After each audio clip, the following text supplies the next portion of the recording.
ஒரே ஒரு கடல் பகுதி வெப்பமாக மாறினால் உலகத்தின் வானிலையே மாறுமா? ஆம், அதுதான் எல் நினோ. சாதாரணமாக பேசிபிக் ஓஷனின் கிழக்கு பகுதியிலிருந்து மேற்கு பகுதிக்கு வெதுவெதுப்பான கடல் நீர் நகரும். ஆனால் எல் நினோ ஏற்படும் போது இந்த சூடான நீர் கிழக்கு நோக்கி நகர்ந்து சென்ட்ரல் மற்றும் ஈஸ்டர்ன் பேசிபிக் ஓஷன் பகுதிகளில் கடல் வெப்பநிலையை அதிகரிக்கச் செய்கிறது. அதன் தாக்கம் கடலை மட்டும் பாதிக்காது. சில இடங்களில் அதிக மழை மற்றும் வெள்ளம், சில இடங்களில் கடுமையான வெப்பம், சில பகுதிகளில் வறட்சி, உலகின் சில பகுதிகளில் புயல் செயல்பாடுகளில் மாற்றம் என்று பல்வேறு விளைவுகளை ஏற்படுத்த முடியும்.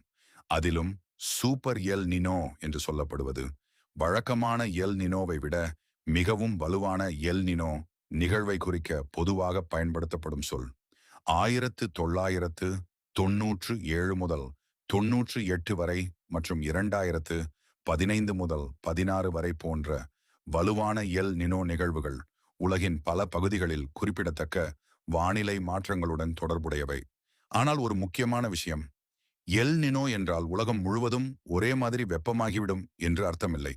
அதன் தாக்கம் எந்த நாட்டில் எப்படி இருக்கும் என்பது அந்த நாட்டின் புவியியல் மற்றும் பருவநிலை அமைப்பை பொறுத்து மாறும். ஒரு கடலில் ஏற்பட்ட வெப்பநிலை மாற்றம் ஆயிரக்கணக்கான கிலோமீட்டர் தூரத்தில் இருக்கும் நாடுகளின் வானிலையையே மாற்றக்கூடும்.